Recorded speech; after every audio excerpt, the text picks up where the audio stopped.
Right, hey everybody, Spence back here, Next Level Combat, introductory class. I'm going to go ahead and go over how to effectively and efficiently finish the Darce choke. So I'm going to have Bob here. Thank you, sir. So definitely most common situation, especially at the lower levels to get into the Darce choke, is when you're in top side control and the person on bottom shoots an underhook but doesn't get a deep underhook and come up to their knees.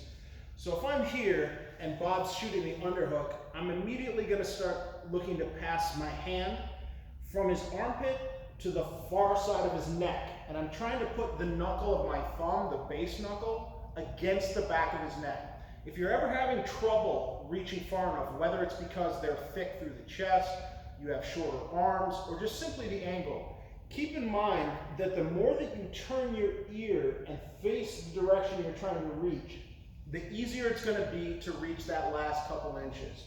So especially again against bigger people through the chest, or if you have shorter arms or the angle's just slightly odd, just keep in mind that if you keep your face down, you're not only reaching towards his neck, but you're reaching across your body. So turn towards their head and you'll get a little bit of extra distance for your arm. Also keep in mind that you should have a free hand. So anytime you're here, and if he's trying to run his head away from you, as he should be, trying to escape the entry to the Darce choke, use this hand to kind of pick his head up and make it easier again for you to pass your way through. So you want to get your arm as deep as possible, and there'll be times where you can go straight to the Darce grip. I always try to shoot as far up to the bicep and tricep as I can. If I can get above the ditch of the elbow, that's ideal. Sometimes you're not going to be able to, depending again on the length of your arms, the size of your opponent, etc. But this is fine, the ditch of the arm. But if you can get up to the tricep, it's even better because you've already cinched the choke up before you start squeezing.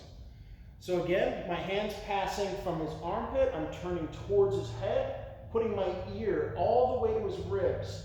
And this hand comes all the way to the back of his neck, and the base knuckle of my thumb is against the back of his neck. I'm not going to pass my left arm in front of his face because that feeds it right towards his arm where he might be ready to defend. I'm going to come over the top and grip it here. So I'm trying to tighten and cinch this up continually before I start squeezing. Keep in mind that the Darce choke is just like an arm triangle choke or a triangle choke with your legs, etc. Anytime there's a gap between your arm or your leg and the side of your neck, you have to close that gap. Once you're here, feel free to keep cinching it in tighter and tighter. Pick the head up, slide the hand through. So as I come here, I tend to then basically spin north-south here to finish the Darce choke. Two main reasons. Number one, I can kick this elbow out like a kickstand. If he starts trying to roll to his back, I can basically use it as a frame to at least make it a lot more difficult for him to do it. Number two, I like to get right on top of his shoulder and the side of his head. And as I drop my hips to the mat, I'm using gravity to basically push his shoulder into his neck, which is what completes the circuit for the strangle. So as I do this, I'm not going to stay up on my knees. My hips drop, I flex a little bit, and I start with my right hand, kind of moving up and touching the insides of my elbows together. So keep in mind with any Darce choke, you shouldn't think about picking their head up. That's not how you finish a strangle or a choke, right? As this grip comes in here, I'm squeezing everything in and touching my elbows and letting gravity in my body weight push his shoulder into his neck on this side, right? This hand also, you can think about kind of turning it this way to make the space even just a little bit smaller. So again, I shoot the hand through, I turn my ear to his ribs, the base knuckle of my thumb, back of his neck. I come over the top, get as deep into the grip as I can, and once I get here, I can adjust it, I can pick the head up, really sink it deep before I start squeezing and burning my arms out. I rotate north-south. You can, of course, stay in the more traditional position. The basic finish is still the same.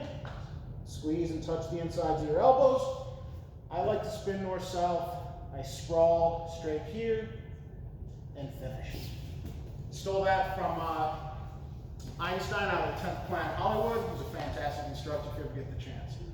So that's the basic fundamentals of the Darce choke. So the basic things to keep in mind: number one, no gaps between where your arms are and the side of his neck. And number two, if you're having trouble reaching deep enough all the way through, turn your head. Don't reach across your body and keep looking straight forward.